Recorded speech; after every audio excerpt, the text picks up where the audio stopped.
First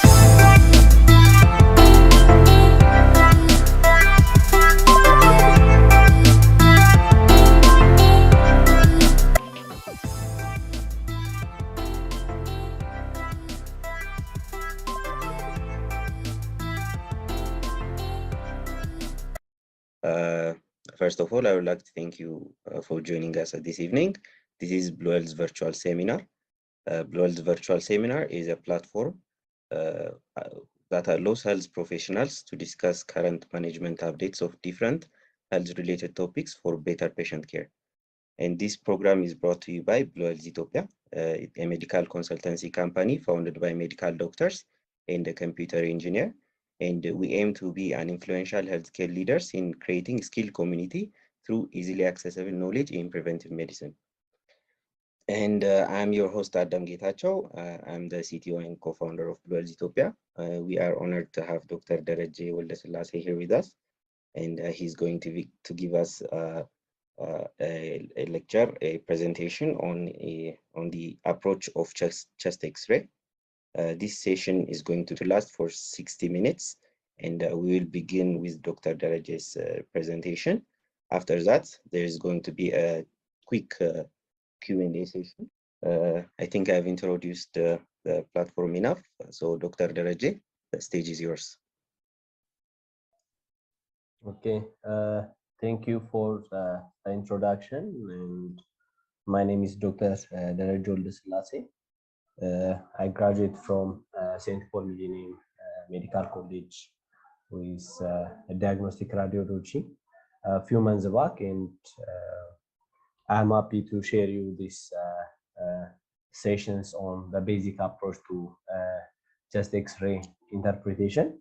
Since this chest X-ray is we constantly see it on in our regular work, and it looks like very simple, but it needs a systemic approach in order not to miss any kind of pathologies. So I will try to simplify things and be patient, since I will repeat most of the things you already know. And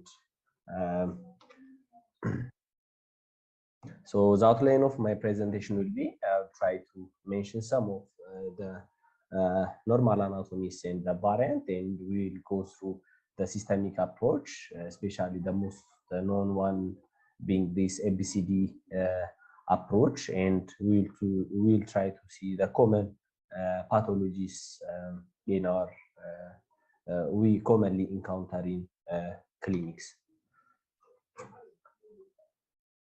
So before we start, in the chest X-ray, different tissues have different densities, starting from the air, which appears lucent, and fat, it appears somehow gray, and the density will increase when we go from the left to the right. So if the bone will appear white on chest X-ray, so the least lucent tissue or lucent thing we see on chest X-ray being air, and next to that fat, and the most dense thing or the most white thing we see on chest X-ray is metal, and after that it is bone. So knowing this density is very important in order to interpret these pathologies. So before interpreting any chest X-ray, we have to make sure about the patient identification in the labeling, and we have to make sure about the projection, is it PA or AP, and we have to make sure that is this in a good inspiratory field, and we have to also check for the penetration in the rotation. So all these mentioned factors can affect the interpretation of chest X-ray.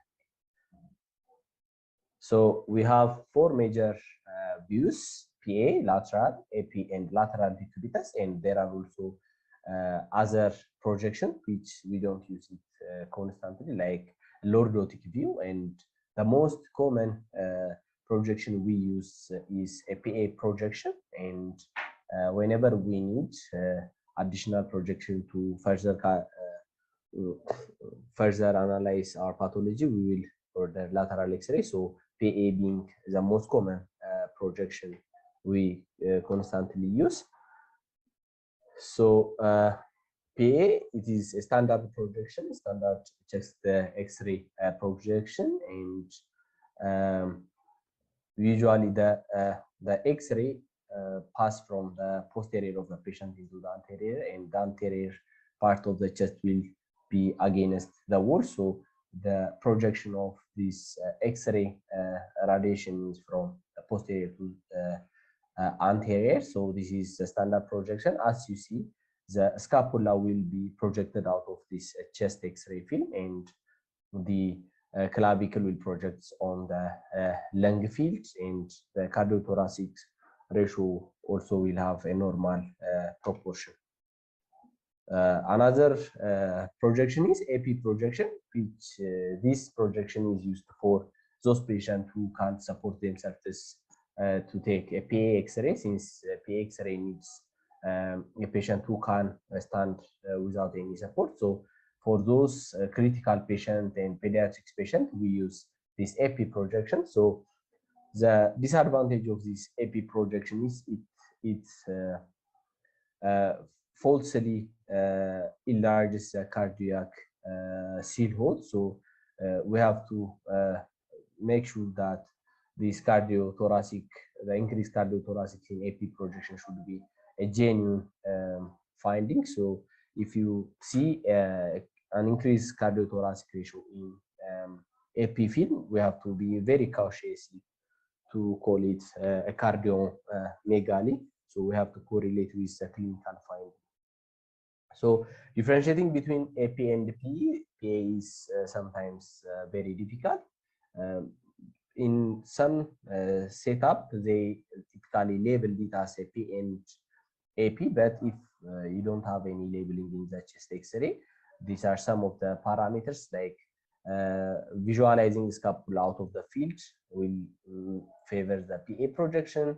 The presence of the clavicula in this clavicle in the oblique position also favors PA projection, and the posterior ribs will be very distinct in the case of PA projection, and in case of AP projection, the scapula will be projected on the lung field, but the clavicle will be more horizontal, and the anterior ribs become more distinct. So these are some of the features to identify between AP and PA X-ray. Another important projection is a lateral projection. Usually we don't use it alone, but it helps us to further characterize or localize a pathology which we have already seen on a PA or AP projection. So this is somehow, it has a supportive role to localize the pathology which we already see on AP and AP projections. So another important projection is a lateral decubitus patient, especially when the patient is critical, or and if it can't stand, or if we have a very little amount of pleural effusion, this lateral decubitus might help us to see the presence of pleural effusion as well as pneumothorax. So in this patient, you see that there is this well-defined opacity in the dependent area of the chest. So this suggests the presence of pleural effusion. So this lateral decubitus is the most sensitive projection in detection of the pleural effusion among all the projections. So this another important factors which can affect our chest X-ray reading is the technical quality. So it should be inspiratory film, it should be well penetrated, and it should be without any significant rotation. So this inspiration, penetration, rotation are the three most important technical factors which determines or which affects our chest X-ray reading. So when to say this has a good inspiration, we have to see 6 anterior ribs and 10 posterior ribs must be seen. So if you compare these two X-rays, expiratory field, the X-ray on the right side, it shows an increase in opacity in both lung field, and the vessels are also appears very prominent, and the cardiothoracic ratio is also enlarged. So this is due to the technical factor. So when we repeat it with proper technique, with full inspiratory position, this X-ray appears normal. As you see in the left side, it appears normal. It has normal cardiothoracic ratio, and it has good penetration. So we should make sure that the patient took the X-ray in good inspiratory position. Another important thing is penetration. So it should be adequately penetrated. If it is over penetrated, the lung fields appear very loosened, and we see this intervertebral disc will be seen, and we can't see any kind of vertebral body will not be visualized. So when we see such cases, we might confuse this pneumothorax or emphysema. So we have to make sure that it is the quality of the film must be checked before labeling it as pathology. If it is underpenetrated, it will appear vertebra will not be well visualized, as well as lung appears somehow opaque. So these two factors affect our interpretation aspect. Another important thing is rotation. So whenever we check this rotation, we will draw an imaginary line connecting the spinous process of the vertebra, and we will measure the distance between the clavicles to this interspinous distance. So whenever there is a measurement difference between the two more than 10 millimeter, it suggests there will be significant rotation. So in some chest X-ray, we might find some discrepancy between this measurement, but it shouldn't exceed 10 millimeters. So if it is 10 millimeter, it affects our image interpretation. So in the image on the right shows this significantly rotated film to the right. So the right side appears over penetrated, somehow loosened. So it affects our image interpretation. So whenever we found such chest X-ray, we should repeat the X-ray before labeling it as a pathology. So this is the normal chest PA chest X-ray looks like. So we see this the trachea in the middle, and it sometimes shift to a little bit towards the right, and we see the right and main bronchus, and the right main bronchus has somehow vertical projection, and just to the right of the trachea, we see this right paratracheal strip. So whenever there is a thickening or enlargement of this right paratracheal length, it suggests lymphadenopathy. We see this aortic lobe. The pulmonary trunk is also visualized in the left side. The left atrial appendage is also seen here, and this paraortic line, paraspinal line. So the disappearance of all these lines suggests or helps us to localize the location of the pathology. So for example, if we see if there is expansion of this paraspinal line, it suggests a paraspinal abscess.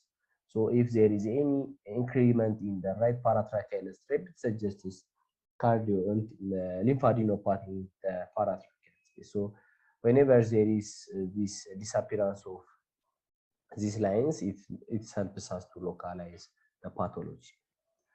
So coming to the approach, there are different approaches for chest X-ray reading.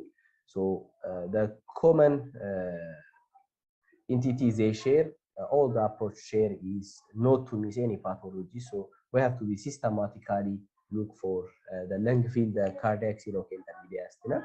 So ABCD approach is well known, and there are also inside out approach or outside to inside approach are also common, and you can follow whatever whichever is the reading for you. So A, B, C, D, F, G, H, these are the, it's like a mnemonic. So A represent airway, bone, cardiac, diaphragm, diffusion, and the lung field, and the high element, the impression will be seen step by step. So coming to the airway, whenever we check the airway, we have to make sure that trachea is in the right or a little bit towards to the right or in the midline, and we have to look for the mainstem bronchus also must be visualized. So whenever there is a displacement of the trachea, it tells you the location of the pathology. For example, if there is a large diffusion on the right side because of the mass effect, then the trachea will be shifted into the left. And if there is any kind of fibrosis or collapse in the left upper lobe, the trachea will be shifted to the left. So the location of the trachea also helps us to localize the pathology. Another important thing to look is we have to look for the clavicle, the scapula, and the ribs for any fracture, or sometimes in case of metastasis, these ribs might be involved. So we have to look for the bones as well as the soft tissue. C stands for cardiac, so we have to look for the cardio-thoracic ratio as well as the mediastinal outline. So this border, we have to know this the normal anatomy of these cardiac borders. The right heart border will be formed by the right atrium. The left ventricle forms the left heart border, and the left atrium is also contribute for the left atrium. So here the right ventricle, it didn't create any border in the PA projection, but it creates the anterior border in the lateral projection. So right ventricle is the one which didn't create any projection on the PA X-ray. So we have to look for this, and we have to see if there is any increment in the cardio-thoracic ratio. So the cardiothoracic ratio, we use the maximum diameter of the cardia, like we will draw a midline which connects the interspinous process, and we will draw this maximum diameter on the right and the left side. So we will sum up these two, and we will also measure the largest thoracic dimension from the inner part of the thoracic cage, and we will take this ratio, and if it is greater than 50%, we can say the patient has cardiomegaly. And in pediatric patient, the ratio is 60%, because most of the time these pediatric patients are using the AP projection, so it elevates this falsely elevates the cardiothoracic ratio. So in pediatric patients, the ratio is 60, so don't forget that. Another important thing, we have to look for the diaphragm. Usually the right diaphragm is higher than the left because of the presence of liver in the right side, and the discrepancy between the two is usually not more than 2 centimeters. And if you see the left hemidiaphragm above the right diaphragm, we have to suspect things. One is the subdiaphragmatic or subpulmonic effusion, or in the presence of diaphragmatic paralysis must be ruled out if the left hemidiaphragm is above the right hemidiaphragm. So we have to strictly look for the smoothness of this diaphragmatic outline. Another important thing is we have to look for the pleura. Usually pleura is not visualized in a normal case, but whenever there is a pleural effusion or a thickening of the pleura or calcification of the pleura, we have to look for this outline for the presence of any calcification. So next, we will look for lung field. Whenever we evaluate the lung pathology, we have to look for symmetry. So looking for symmetry will tell us the genuineness of the pathology. So whenever you find any pathology in the upper lung zone, compare it with the left upper lung zone. If there is any discrepancy, so that finding might be genuine. So it is sometimes tricky for the normal vessels might confuse us with some kind of pathology, or the breast shadow might confuse us with pathology. So whenever you look for the lung fit, look for comparison in significant discrepancy in the lucency or opacity of the lung. So upper lung zone, look for contralateral side, middle and lower. So that is a good way to detect a pathology. So always don't forget the hidden areas. The hidden areas are the apex. Usually pathology in the apex will be missed because of this congested bony cages in the apex, like the clavicle is here, the first rib, the second rib is here. So it is congested. So we might miss pathology in the apex. So we have to be very cautious. We have to also look for the hilum and retrocardiac space and subdiaphragmatic space. These are the hidden, the 4 hidden areas. So we have to look for a pathology in this specific area, not to make any mistake. The gastric bubble usually it's located in the left side, and if you find it in the right side, it might tell you that there is situs inversus might be there, but only the presence of this gastric bubble on the right side. There are also other findings which might suggest the presence of this situs inversus. So another important thing is whenever there is absent gastric bubble in pediatric patient, we have to make sure that the absence of this esophageal atresia. So whenever there is complete esophageal atresia without any fistula, there will not be gas in the abdomen. So we have to look for that.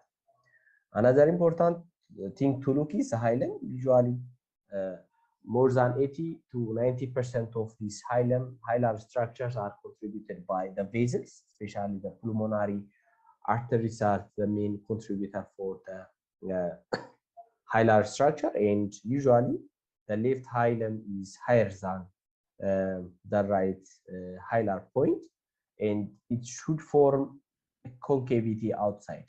So whenever there is obliteration of this concavity of the hilum, it suggests the presence of this additional lymphadenopathy or some kind of mass in this the hilar area. So we have to look for the configuration of the hilum, and the left hilum should always be higher than the right one. So we have to look for that as well. Another important thing, we have to look for a mediastinum in the lateral projection. So we divide it anterior, middle, and posterior mediastinum based on these imaginary lines from the anterior wall of the trachea into the dome of the diaphragm and to the 1 centimeter to the vertebra, and posterior to that would be posterior mediastinum. So we have to localize a pathology in such a way, like anterior, middle, and posterior mediastinum.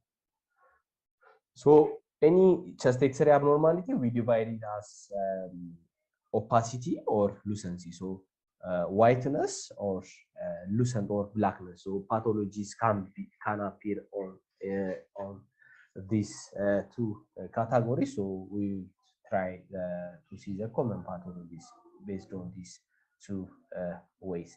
So radio opacity, whenever there is a radio opacity, we have to look for if there is any associated volume loss, or is it without volume loss, or is there any volume loss associated with this opacity. So if there is any volume loss, pneumonia, pulmonary edema, hemorrhage, and mass are the differential diagnosis, and if there is loss, atherosclerosis and collapse are the pathologies.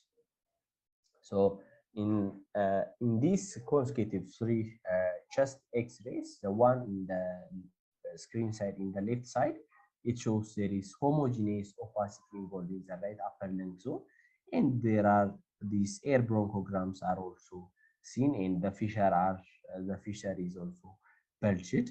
So this suggests a lobar consolidation, which suggests a pneumonia. As you see, the diaphragm has a normal outline, so there is no any volume loss in the right lung. So this is a case of pneumonia. So here in the case of pneumonia, what replaces the volume is fluid or some pus might replace the air in the alveoli. So the alveolar air will be completely replaced by fluid. So there is no any volume loss. So it appears opaque or white in the chest X-ray. So this is one case. Another is interstitial pneumonia. So interstitial pneumonia usually we see it involves the interstitial space. So usually it appears a linear like appearance, and it also the lung will have also somehow a ground glass opacity comparing to the normal chest X-ray, and it has usually this pathology will have a bilateral and symmetric distribution linear. So when you see the image in the middle, this is that the lung appears dirty with a prominent interstitial marking extending to the periphery, and it involves diffusely both lung fields. So this is a case of interstitial pneumonia. So the third type of pneumonia is a bronchopneumonia. As you see, it follows since pathologies, it follows the airway. Yeah, the pathology is also the opacity also follows the branching pattern of this airways. So it appears a bilateral, relatively asymmetrical, patchy opacity will be seen in a bilateral lung field. So the pattern will be a branching type of this patchy bilateral asymmetrical opacity will be seen in case of bronchopneumonia, or sometimes in case of TB as well. We see such kind of imaging pattern. So we saw consolidation, interstitial pattern in bronchopneumonia. So the subtype of interstitial opacity, these are reticulation, nodularity, and the combination of reticulation and nodularity is reticulonodular pattern. So these are a subtle finding. So we have to look very carefully. So in the chest X-ray, we see that there are multiple reticulation in the bilateral lower lung zones are seen. Here we see a tiny nodules are seen diffusely. So this might be a miliary pattern of tuberculosis, or here in the third X-ray, it appears reticulonodular appearance. So it has both reticulation and tiny nodularities are visualized. So another important thing is silhouetting sign. So whenever there is a loss of border of this mediastinal or cardiac outlays, we call it a silhouette sign. So for example, in this image, we don't see the right cardiac order. So the normal definition of silhouette is the visualized normal border of the mediastinum with the lung. So whenever there is loss of this clear distinction between cardiac borders or mediastinal outline with the lung field, we call it silhouette sign. So for example, there is a silhouette sign here. There is loss of right cardiac border, and the right hemidiaphragm is not also visualized, and there is minuscule sign. So this is a case of pleural effusion, and there is also associated consolidation. So whenever, for example, if there is a loss of right cardiac border, it tells you that there is a consolidation in the right middle lung zone. Whenever there is consolidation in the right lower lung, the left hemidiaphragm will disappear. So if you don't see the left hemidiaphragm, the pathology is in the lower lung zone. If the right cardiac border is not visualized, the pathology is in the right middle lobe, and the same thing goes for the left side. So whenever you find the loss of the left cardiac border, it tells you that the pathology is in the lingula, and the right hemidiaphragm also. If there is a disappearance of right hemidiaphragm, it tells you there is lower lung pathology. So consolidation with loss of volume, we see that there is this linear band-like opacity is seen projecting into the hilum. So this is a case of segmental maquetas. So Usually, the segmental atelectasis appears like this in most of the case. So whenever you see this band-like opacity projected into the hilar area, it tells you there is segmental atelectasis. Whenever there is a volume loss and you see opacity like this with like golden S sign, it tells you that there is right upper lung zone collapse. And in such case, especially whenever you see the right upper lung zone collapse, you should suspect the presence of mass in the right upper lung bronchus. So bronchopneumonia, bronchocarcinoma must be ruled out in a patient with right upper lung zone collapse. So this is the golden S sign we have already discussed. So the presence of mass in this right upper lung, right upper air bronchus, the obstruction of this results in the collapse of this right upper lung zone. So another important finding, this is most of the time for academician, we don't usually see the sarcoid in our setup, but whenever you find this relatively symmetrical lymphadenopathy, you should put sarcoid as a differential diagnosis, and there are staging for this sarcoidosis. This is more for academic purpose than daily clinical practice. So for exam purpose, most of the time these things comes in exam, so you should know it. But for daily practice, it's not that much important.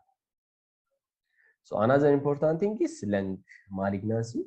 So as in the chest X-ray in the left side, it looks like a normal chest X-ray, but if you carefully look, there is a well-defined opacity in the subdiaphragmatic area. So this is one of the hidden area we have already discussed. So the companion CT scan shows there is speculated, well-defined irregular mass with speculation, and there are also septal thickening also, since this is a case of lung CA model. So we have to look for these hidden areas. So if you see multiple mass in the lung, you should put metastasis as a top differential diagnosis, like a cannonball, but there are also other differential as like neurofibromatosis also can present like this. And whenever also you look for metastasis in case of breast CA or other pathologies, don't confuse the nipple shadow for a nodule. So look for the location as well as the symmetry. And if you are not sure, put a marker on the nipple and repeat the chest X-ray before labeling it as a metastasis. Another important thing is effusion. So effusion appears as an homogeneous opacity without any air bronchogram, and it shows this a meniscal sign. So this is also, we see it commonly. This is a large effusion, and whenever there is subtle effusion like this one, it appears like the left hemidiaphragm is elevated. So this is a subpulmonic effusion. So as we have already discussed, whenever the left hemidiaphragm is higher than the right one, you should suspect the subpulmonic effusion or diaphragmatic paralysis. So imagine these two things. So in the image in the middle, you see that the right is more whiter than the left hemidiaphragm, hemithorax, or the left lung field. So the reason is this patient probably take the image in the supine patient, so that the effusion goes underneath the lung field. So it appears like white, and we call it veiling like a wedding veil. So it appears like this. So this is a case of pleural effusion. So another important thing is hydropneumothorax. You see air fluid level, and if you see this air fluid level in the lung field, consider the lung abscess as well. But usually lung abscess will have this well-defined oval shape, and it has this airflow level. Another important thing is a phantom tumor and or a pseudo tumor. This is a loculated effusion, but if you see it, it looks like an effusion. So when you repeat the chest X-ray after a week or a month, this will disappear. So they call it phantom tumor because this is effusion and it disappears on follow-up. So they call it this pseudo tumor. So the loculated effusion in the fissure, it creates a mass-like appearance. So don't confuse it with a mass and consider effusion whenever you find such opacities. Another is we have to look for the pleura. So whenever there is calcification of the pleura, we should consider asbestosis, tuberculosis, and old trauma and mesothelioma are the differential diagnosis you should consider. For example, in this patient, the pleura is calcified and thickened, and there is also volume loss of the right hemi length, so it suggests tubercular pleurisy. In the image in the middle, you see there are these well-defined calcification are seen in both lung field, and it suggests, and there is also pleural thickening is also seen. So this is a patient with asbestosis. So asbestosis, the imaging appearance will look like this.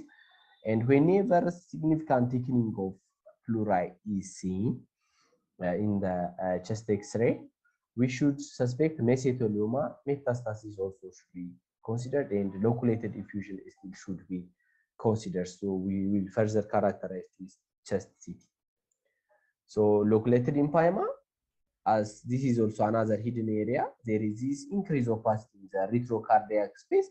When you see the chest CT, you see there is a loculated empyema is seen in this patient. So don't forget to look for these hidden areas, and I repeated it again, look for hidden areas always.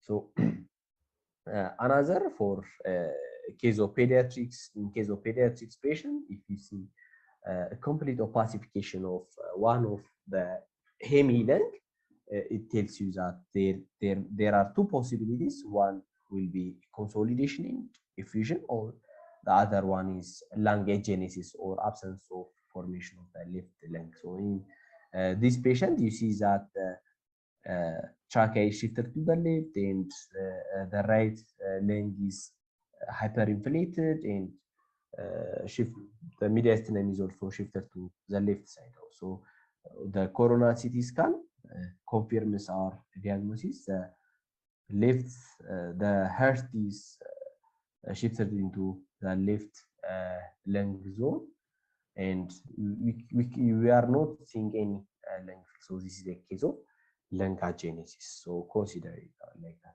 Another important thing is pulmonary arterial hypertension. So whenever you suspect pulmonary hypertension, you should look for the right descending pulmonary artery, and you should measure it. And if it is greater than 60 millimeter mercury, it suggests the presence of pulmonary tension. And there are also other findings like oligemic lung, or a decrease in vascularity of the lung field. And if you go in the periphery, you might not see vessels in the periphery, and there will be disproportionately small vessels comparing to the right descending pulmonary artery will be higher in caliber, and the periphery is prone of vessels. So we will not see any vessels in the periphery. So this is a finding in case of pulmonary arterial hypertension. In case of venous hypertension or pulmonary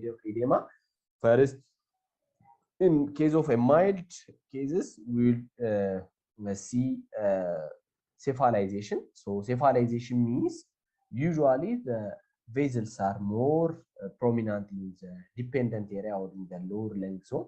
But whenever there is venous hypertension, the upper lung will be, the upper vessels in the upper lung will be more prominent than the lower lung field. So the first key finding will be this cephalization. The second finding will be there will be increase in interstitial marking, and if you look carefully in the periphery, you might see a linear curly B lines might be seen, and the grade 3 will be, we will see effusion and aerospace opacity will be seen. So grade 1, grade 2, and grade 3, these are the 3 grades of pulmonary edema. So differentiating between pulmonary edema and ARDS is very important for the management.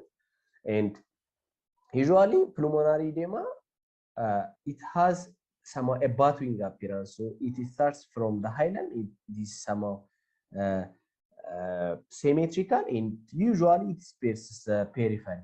So, and the clinical symptom of the patient will be, this will be developed over a week. But in case of ARDS, it is a diffuse process, and it needs hours and usually not more than 8 days. So it is a fulminant thing, and the patient will go to respiratory failures like within 1 or 2 days. So the management is very important. So the presence of cardiomegaly favors pulmonary edema, and if there are curly lines, it goes for more pulmonary edema than ARDS. If you see a bronchogram, it also supports more for pulmonary edema, and the trial of diuretic is also important. And if you try diuretic and the patient improves, it tells you that it's pulmonary edema. And these are the important findings to differentiate these two important and usually encountered pathologies in emergency setup.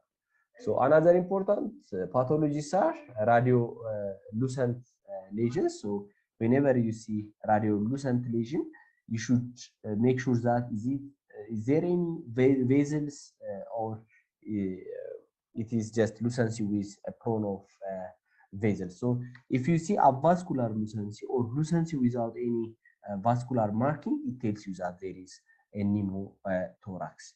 So if you see here, you can see a pleural line can be seen here in this patient, and you see that it is avascular lucency. There is no any vessel in this lucent area. So always when you suspect pneumothorax, look for any avascular lucency, lucent or dark area without any vessels. So we have to look for that, and this image is obvious one. The lung is collapsed, and there is a large amount of pneumothorax is seen in the left lung. To say tension pneumothorax, there should be a displacement of this vascular marking. So this is an emergency condition, and everyone in the emergency setup, all health professionals should be able to detect such emergency and life-threatening conditions. So whenever there is a shift of mediastinum, and if you see a large lucent area, a vascular lucent area, you should suspect this tension pneumothorax. Another important pathology in chest X-ray is a cavity. So there are two types of cavity, a thin-walled and a thick-walled cavity. Whenever you see a thin-walled, smooth thin-walled cavity, you should consider infectious cause, more infectious causes. And if you see a thick, irregular cavity, it tells you that this is a malignant condition. So the thickness of the cavity wall is important, and the smoothness is also important. If it is smooth, it's more for infectious, and if it is irregular, it goes for malignancy. And if you see, especially in a patient with a pulmonary TB, if you see like air crescent sign, it is a case of aspergilloma. It is a superimposed aspergilloma. So you should remind this imaging feature. Usually the imaging feature will be repeated, and you might able to see it in a patient in your clinic. So this is also another patient, and there is this well-defined opacity with air fluid level is seen, and this is a case of a lung abscess is here. So another lucent area is emphysema, especially in smokers. So you should look for a sign of hyperinflation, like widening of the ribs and flattening of the vertebra, and the heart also appears tubular. And if you see this case in a smoker, it tells you that there is a presence of emphysema, and you also see there is a decrease in vascularity of the lung, but you see there are vessels extending in this lucent area. So comparing to the pneumothorax, here we see a vessels, but there is a decrease in vascular opacity here. So another pediatric patient, if you see a lucent area, it tells you there might be a lobar emphysema. So you have to put it in your mind as a differential diagnosis whenever you see a lucent area in pediatrics age group. Another important finding, air at unusual place, like if you find it in the soft tissue, in the subcutaneous tissue, it is subcutaneous emphysema. If you see it air under the diaphragm, especially in the right side, it tells you that there is a viscous perforation. Or if you see such finding in a post-op patient, this is a normal finding. So you might find it in a post-op patient, but if you see it in normal patient, this free air, it tells you that there is a perforated viscous. And here in the third patient, you see that there is a lucent line surrounding the pericardium. So this is a pneumopericardium. So if you see such patient, it might be due to spontaneous esophageal rupture, could be the cause, like among the dangerous cause of this pneumopericardium, and infectious causes can be responsible for it. So we have to correlate it with this clinical finding. Another important thing, hilum overlay sign. Whenever there is increase in opacity of this hilum, you should suspect a mass. In X-ray, in this chest X-ray, you see that there is increase in opacity of the right in the area of the right hilum. So the CT confirms that there is a mass, well-defined, homogeneously enhancing mass in the anterior mediastinum is seen. So we have to compare the density as well as the size of the hilum in both hilum. Mediastinal mass, like whenever you find any mass in the PA or AP, you should confirm it in the lateral chest X-ray as well. And whenever you see opacity in the thoracic area extending to the neck, you should suspect mass in the upper neck zone, like the goiter might extend into this retrosternal space. So retrosternal goiter must be considered if you see this cervicothoracic sign. And if you see airflow level in the lower length zone, you should suspect hernia should be suspected, especially in pediatrics age group. So the take-home message is look carefully for patient identification, be systematic in approach, like you can use ABCD approach, or you can use inside out or outside inside approach. So you can start with cardiac and the mediastinal outline, the trachea, and you can go to the lung pathology and the diaphragm, and the CP angle can be seen. And finally, you can evaluate the rib cage and the soft tissue might be evaluated. So whichever makes you comfortable, you can practice it and make it familiar with it, so that you can't miss any pathologies. And always concentrate on the hidden area, the common areas. Pathology in this, the usual area will be easily picked, but the hidden area are commonly missed. So concentrate on the hidden area. And if there is old film, it is the most or the best consultant is all the field in case of interpreting chest X-ray. So you should compare it if there is any image. So this is my presentation. Thank you very much for your attention. I hope this presentation is very helpful in the future, and if there is any question, the floor is open for all participants. Okay, so one of the questions raised it like to say more about this golden S sign.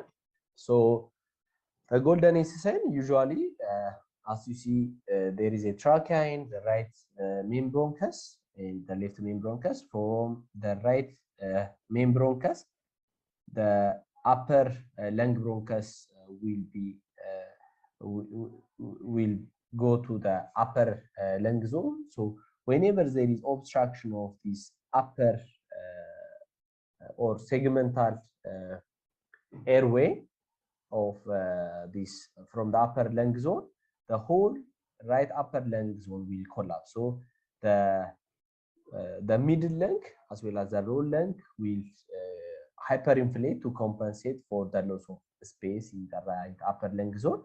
So the fissures will be bulged to upward. So this is the major fissure. So it will be bulged outward because there is volume loss in the right upper lung zone. So whenever you find this right upper lung collapse with this golden S sign, here is a golden S sign. Usually the common the location of this major fissure is around here. So it is displaced to the right upper lung zone because of this collapse of the right upper lung zone. And whenever you find such findings, you should look for a mass in the right upper lung bronchus. So that is the case. So whenever, especially in exam, if they ask you there is a golden sign, the next step question will be look for a mass in the right upper bronchus. That is the rule. So you should strictly look for the mass monitor. I hope I answered it. Another question is, so the meniscal sign, usually the meniscal sign, this fluid diffusion also extends into the costal surface. This opacity extends into the costal surface. Usually when it is air fluid level, it will have a smooth appearance. So here you can see that the lung, the airway, the air and the fluid forms a clear smooth internal form clear border no form. In case of meniscus, the opacity extends into the costal surface and it forms like a curved the appearance form. The another one is it is not like smooth and the pencil drawn so meniscal sign extend into the costophrenic borderም ኤክስቴንድ ያደርጋል ማለት ነው። ሌላ ኢሜጅ ካለ እስኪኛ ሌላ ኢሜጅ የለኝም ክሊርሊ ሊያሳይ እንችል ሶ እንደዛ ነው it extends into the costal surface extend ያደርጋል ማለት ነው። when it comes to the hydronic or air fluid levels there will be a clear pencil drawn boundary between the airway and the fluid. When it is meniscal, it extends into the costal surface. So I hope this answers your question. He is talking about this image. This is a veiling. Usually, for example, imagine this one, it's a PA X-ray. So you see the fluid in the dependent area. Whenever if you take this patient in a supine position or lying on the table, the fluid will go behind the lung. So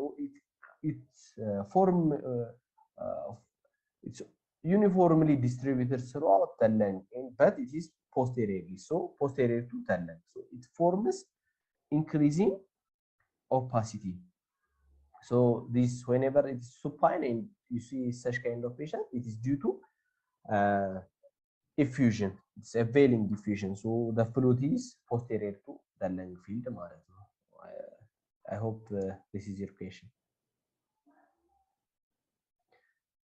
So expiratory film, it is very important. So this the expiratory film, especially whenever you suspect a foreign body. For example, in a pediatric patient, if you suspect aspiration of a foreign body, you should take expiratory film. So you can see, you can easily pick that there will be retention of air in the lung. So it helps you to easily diagnose this aspirated foreign body. So expiratory film, especially if you suspect foreign body, it is very important to take expiratory film.